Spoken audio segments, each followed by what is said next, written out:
दोस्तों, ताजमहल भारत के उत्तर प्रदेश राज्य में स्थित एक विश्व धरोहर स्थल है और यह दुनिया भर में मशहूर है। यह विश्व धरोहर स्थल अकबर महल के रूप में भी जाना जाता है और इसे मुगल सम्राट शाहजहां ने अपनी पत्नी मुमताज की याद में बनवाया था। यह एक भव्य मकबरा है। यह भारतीय सांस्कृतिक कला और वास्तु की महानता का प्रतीक माना जाता है। ताजमहल का निर्माण कार्य शाहजहां की सत्ता के समय 1632 ईस्वी में शुरू हुआ था और इसका निर्माण कार्य 1653 ईस्वी में पूरा हुआ। दोस्तों, ताजमहल में ऐसे कई रहस्य हैं जिन्हें अभी तक कोई नहीं सुलझा पाया।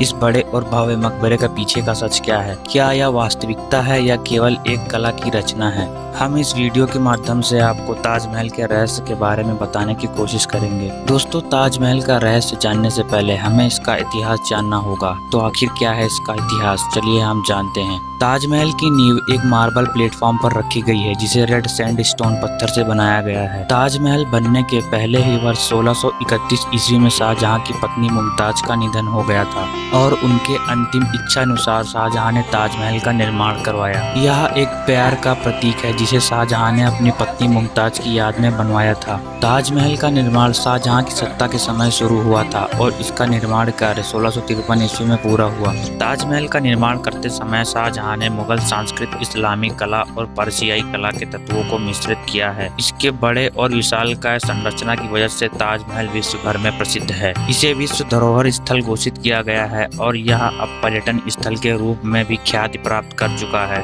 ताजमहल का आकर्षण इसके सुंदरता और वास्तुशास्त्रीय निर्माण की वजह से होता है। इसे मुगल संस्कृति का प्रतीक माना जाता है। श्वेत पत्थर से बनी वृष्टिकोण इमारतें ताजमहल के 5 मुख्य इमारतें हैं जिन्हें चारों ओर से परिभाषित किया गया है और इनकी सुंदरता और मजबूती को देखकर आश्चर्य होता है। ताजमहल की संरचना और आकार में एक गंभीरता की भावना है जो इसे आकर्षक और महान बनाती है। इसकी ऊंचाई, विस्तार और इसकी परिक्रमा से सुंदर सुखद वातावरण का एहसास कराती है। ताजमहल में दीर्घकारी नक्काशी और नक्काशीदारी की एक अद्वितीय शैली है। इसमें चारों तरफ पत्तों, फूलों और गुलाबी चित्रण द्वारा आदर्श नक्काशी का उपयोग किया गया है। ताजमहल में बेलगामी का उपयोग भी किया गया है जिससे इसे आंदोलनशीलता से संबंधित तत्वों से बचाया जा सका है। साथ ही ताजमहल के सभी इमारतों की ऊंचाई और आकार बराबर है जिससे इसकी समता और संतुलन बना रहे। अब हम जानेंगे ताजमहल के कुछ रहस्यों के बारे में जो आज तक हल नहीं हुए। ताजमहल का निर्माण करने के लिए कई विद्युत यंत्रों का इस्तेमाल किया गया था।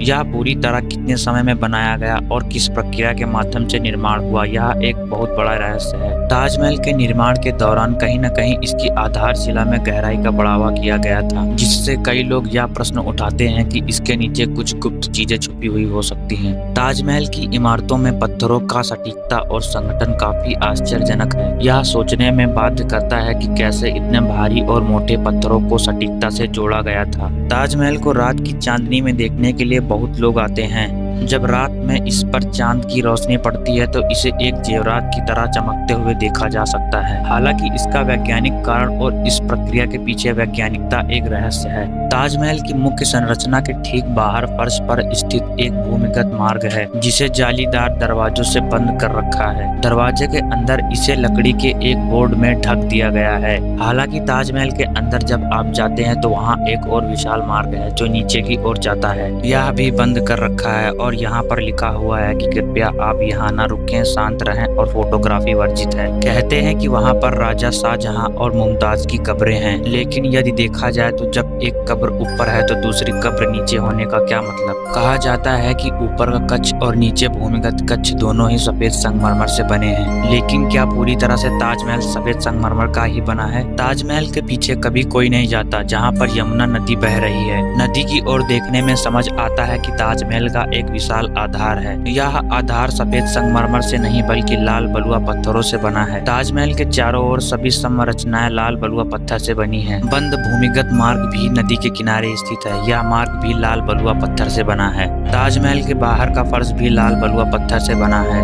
नदी के किनारे पीछे की ओर जो आधार बना हुआ है उसे ध्यान से देखने पर इसी आधार के बीच एक बड़ा लकड़ी का दरवाजा दिखाई देता है। दरअसल यह प्रवेश द्वारों में से एक है जो ताजमहल के भूमिगत क्षेत्र में जाता जाता है। मार्विन एच मिल्स नाम के एक अमेरिकन वास्तुशास्त्र ने 1974 में इसकी स्पष्ट तस्वीरें ली। उन तस्वीरों में एक लकड़ी का दरवाजा भी था जिसमें ताला लगा हुआ था। उन्होंने दरवाजे में से एक छोटा सा लकड़ी का टुकड़ा लिया और उसे रेडियो कार्बन डेटिंग के लिए अमेरिकन प्रयोगशाला में भेज दिया। जांच में यह पता चला कि लकड़ी ताजमहल से कम 250 साल पहले की है। कहते हैं कि उस वक्त समाचार पत्रों में यह बात छापने के बाद उस लकड़ी के दरवाजे को तुरंत हटा दिया गया और उस दरवाजे को ईंटों और प्लास्टर से बंद कर दिया गया। उस वक्त अधिकारियों द्वारा यह स्पष्टीकरण कर दिया गया कि वहाँ राजा और रानी के ममीकृत शव हैं। यदि वे वातावरण के संपर्क में आए तो दूषित हो जाएंगे। इसी वजह से बेसमेंट के सभी द्वारों को पूरी तरह से सील कर दिया गया। हालांकि यह अजीब स्पष्टीकरण है क्योंकि ताजमहल के चारों ओर फर्श वेंटिलेशन शाफ्ट या कहे कि झरोहों से भरा है जहां से हवा सीधे भूमिगत जाती है। यदि आप इन वेंटिलेशन के भीतर देखेंगे तो वहां अंधेरे के अलावा कुछ भी नजर नहीं आता। यदि ऐसा ही था कि हवा नहीं जाने देनी थी तो इन झरोखों और एक ही कक्ष तक पहुंचने के कई मार्गों को बनाए जाने का क्या मतलब है। दरअसल ताजमहल का जो आधार है वह ताजमहल के सदियों पहले बनाया गया था। नदी के तट के भाग में संगमरमर के नींव के ठीक नीचे लाल पत्थरों वाले 22 कमरे हैं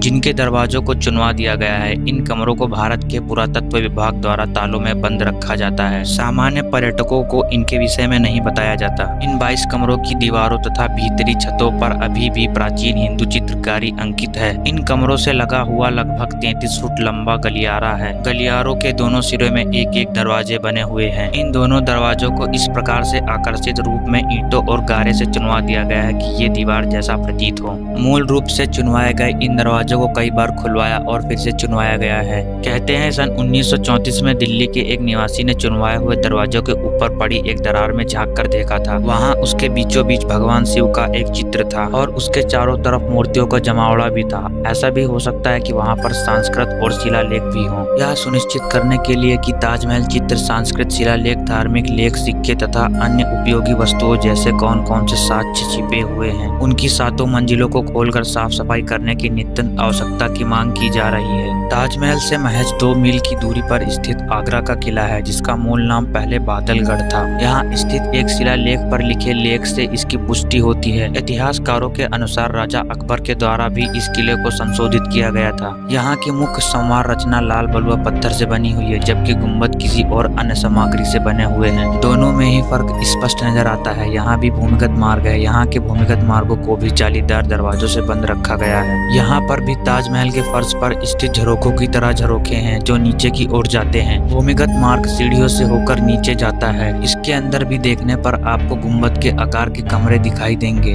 आपको वर्गाकार वाले 8 मुखी स्तंभ नजर आएंगे जो लगभग सभी प्राचीन भारतीय मंदिरों में पाया जाता है। वास्तुशास्त्र में इसे अष्टकोण स्तंभ कहते हैं। यह स्तंभ भी लाल बलुआ पत्थर से बना है जबकि इसकी दीवारें नई तरह की ईंटों से बनी हुई है। यहाँ गौर से देखने पर स्पष्ट नजर आता है। आगरा के किले से आप ताजमहल को देख सकते हैं। इसका मतलब यह है कि यह भूमिगत संरचना वहां तक फैली हुई थी, ठीक उसी तरह जिस तरह की एलोरा की गुफाओं में भूमिगत शहर होने की बात की जाती है। दोस्तों, ताजमहल को भारतीय इतिहास, संस्कृत और कला का महान आदर्श माना जाता है। इसकी वास्तुशास्त्रीयता, निर्माण और इसके प्रमुख रहस्यों ने इसे अनुपम धरोहर स्थल बना दिया है। ताजमहल आज भी अपने आकर्षण के रूप में पूरी दुनिया भर में मशहूर है और इसकी महत्वपूर्णता और सुंदरता सदैव बनी रहेगी। वैसे दोस्तों, आप ताजमहल के बारे में क्या सोचते हैं हमें कमेंट बॉक्स में जरूर बताएं और अगर जानकारी अच्छी लगी हो तो हमारे चैनल को लाइक और सब्सक्राइब करना न भूलें। धन्यवाद।